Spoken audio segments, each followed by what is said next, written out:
cas. Et donc, ce n'est pas envie qu'on la blesse. Merci Alain Claes. Tout autre chose avec cet événement ce soir à Niort. Le retour des héros du Vendée Globe. Le Charentais François Gabard, vainqueur de l'épreuve, et Bernard Stamm sont les invités d'une soirée à leur honneur. Mais avant cela, dans la journée, ils ont tenu à remercier les salariés de leurs sponsors respectifs. Luc Barré et Cédric Cottaz y étaient, regardez. Un tonnerre d'applaudissements. Bernard. Une vague d'applaudissements et des salariés heureux de voir leur champion venir dans leur usine raconter son aventure très périlleuse autour du monde. C'est important au niveau émotionnel déjà. On sait très bien qu'il est passionné, on sent sa combativité, sa détermination et on voit qu'il vit les choses pleinement, quoi. Et c'est important d'avoir ce retour aussi de sa part à lui, l'être vivant. Il y a la communication est plus en direct. Cela fait 10 ans que le skipper suisse navigue avec Poujoula. Des liens se sont créés avec les salariés. Là, j'ai reçu des cadeaux pour mon anniversaire, des t-shirts avec des signatures des employés et tout ça. Ça fait du bien, quoi. Autre lieu, autre ambiance avec la réception de François Gabard au siège social de la Massif à Niort. Devant plus de 500 personnes, le jeune vainqueur du Vendée Globe 2012 se prête très facilement au jeu des questions-réponses et certaines questions sont même très intimes. Bravo pour cette victoire et merci pour le rêve. Venir de voir un jour de Saint-Valentin, ça n'a pas posé des problèmes à la maison.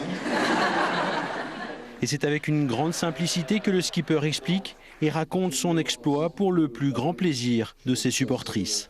Très simple, très avenant, on peut vraiment lui parler et on a l'impression qu'on le connaît, que c'est un collègue qu'on connaît depuis toujours. Et c'est vraiment très agréable de pouvoir quasiment le toucher, si on peut dire ainsi. Faire le tour du monde, c'est une grande aventure. Devenir très populaire, c'en est une autre. C'est un vrai défi parce qu'aujourd'hui, c'est vrai que le projet a bien pris en interne. On est tous très heureux à la Massif que c'est pris autant.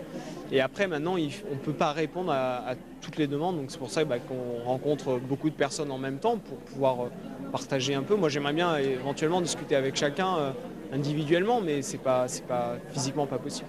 Et ce soir, il ne sera pas non plus possible de discuter avec les 3000 personnes qui sont présentes à la clameur pour applaudir les deux skippers. Direction Niort à la clameur où nous attendent François Gabard et Bernard Stamm. Bonsoir messieurs, vous l'aviez promis, vous l'avez fait, vous êtes de retour dans les Deux-Sèvres pour remercier notamment vos sponsors et supporters. François, vous vous attendiez à un tel accueil ? Bonsoir, non, je ne m'attendais pas à un tel accueil, c'est toujours un peu la surprise, surtout après 78 jours de mer, on est tout seul sur un bateau.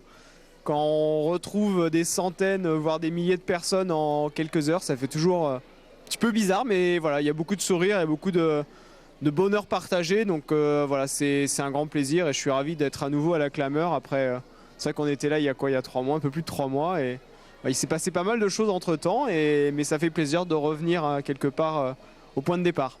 Bernard, vous avez vu les salariés, vous avez vu également cet engouement, ça vous a étonné, vous ? Étonné, non. Par contre, ça fait plaisir, quoi. J'ai pris l'habitude de venir leur dire bonjour et avant les courses et après les courses.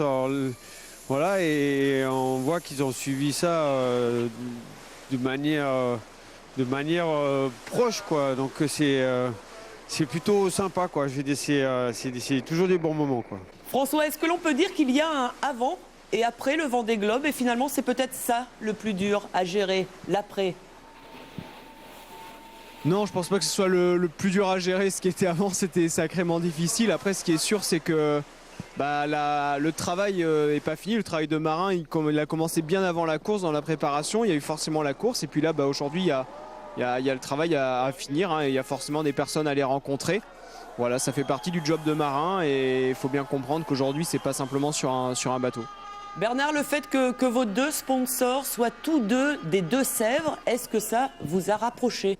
On est resté un moment ensemble. On s'est dit, c'était même assez bizarre, c'est dire on était à la clameur avec plein de gens 2 semaines avant, on se retrouve tout près l'un de l'autre, tout près de Madère. En fait, on s'est trouvé à certains moments assez proches. Donc, François, c'est une des seules personnes avec qui j'ai communiqué. En fait, d'ailleurs, pendant le tour du monde, on ne communique pas beaucoup. Et voilà, donc c'est c'est plutôt sympa, quoi. François, c'est le même sentiment pour vous, hein? Bah, ça fait plaisir, puis ça me fait plaisir de le revoir en chair et en os parce que j'ai pas eu l'occasion de le voir depuis qu'il est arrivé. Donc voilà, c'est au moins on a la chance de se revoir pour cet événement et ça c'est plutôt sympa parce qu'on est plutôt bien pris dès qu'on arrive et dès qu'on pose le pied à terre. On n'a pas forcément la chance de trop se trouver. Moi j'ai eu la chance de faire pas mal de studios avec Armel Lecléache aussi après notre course à Paris et puis là je suis avec Bernard ce soir et je suis ravi. Merci beaucoup, messieurs, d'avoir été nos invités. Je vous laisse pour cette soirée qui célèbre vos parcours dans le Vendée Globe. Et sachez que cet entretien a été enregistré il y a moins de 2 heures. Le départ ce midi du 4L Trophy.